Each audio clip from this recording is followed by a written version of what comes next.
So I made this post for my blog, and it talks about how spirituality leads to self-idolatry. And I think it's an important discussion to have because we have a lot of believers in specific that vouch for spirituality. So yeah, it's an important discussion to have, but follow me here. I want us all to take note of the practices that are associated with spirituality. You have meditation, you have yoga, you have, journaling, you have chanting, you have breath work, all the sorts, right? And I want to clarify that the practices themselves are not what's wrong necessarily.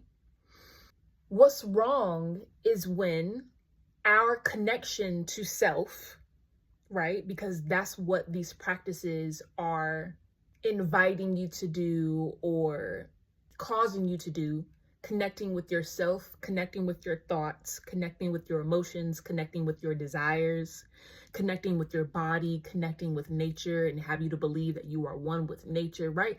The trouble comes is when our connection with self is glorified and is more revered or more sought after than fellowship with Christ. The trouble in spirituality, in the teachings, in the doctrines, and the practices that are associated with it, is that it points you to you. When people are looking for meaning, when people are looking for identity, when people are looking for understanding themselves, when people are looking for truth, it points you to you. It says that you need to go to you and look to you to create your identity. You need to go to you to create your meaning. You need to go to you to understand yourself. You have all the answers. You are everything that you need. You are enough you need to trust yourself. You need to believe in yourself. You need to depend on yourself to fulfill these soulful needs that you have, that we all have. And that contradicts our walk with Christ. I'm really thinking about it, and I'm pondering on the moment that I gave my life back to Christ, or the moment where I submitted and I admitted, I said, God, I need your help. My soul is aching. I've been living a lifestyle where I've depended on myself, where I've depended on my own strength, where I've depended on my own intellect. I've depended on my own ability. I trusted in myself. I tried to take control of my life to get me to where I think I should be, or to get me to where the world says I should be.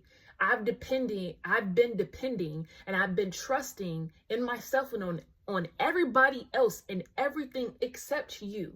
And where it has gotten me is I am crying in my soul, and I do not want to feel like this anymore. So when I had that moment of fully surrendering to him through seeking his face and in being in relationship to him, there was a drawing to understanding who Jesus was. There was an acceptance of who he was. Therefore, I bought the Bible. I didn't read the word just to read the word. I read the word to understand Jesus. Because all throughout the Bible, in the Old Testament, in the New Testament, everything is testifying about Christ, about his son. It says it even in his word that we are called to be in fellowship with Jesus. And that is the difference between spirituality and Christianity. And in my specific experience with the doctrines and the teachings and the practices that I indulged in, and that it did not point me to Christ. It pointed me to me. We're glorifying this connection with self and connection with thoughts and connection with emotions more than we are glorifying his son. To where we are so connected with our thoughts and so connected with our emotions and so connected with our desires and so connected with our body that they become sovereign. That our thoughts become more sovereign than God's thoughts. That our emotions become more sovereign than his emotions, than his heart. Our body and its urges and its desires become more sovereign than what God says about our urges and our desires. That nature becomes more sovereign than God. We say we're one with nature and nature is God, or nature is the universe, therefore we are God. What? No. If you get anything from this video, I need you to realize that God does not point us to us. God points us to his son. This Bible is not about you. This Bible is about Christ. And if it's not about Christ, then even in the Old Testament, we see how God is in relationship with his people. And then after Christ's arrival, after Jesus is born, and after his ministry and after his crucifixion, we see how our relationship with God changes. Everything changes after his crucifixion. The way we make atonement for our sin changes. The way that we have access to him changes.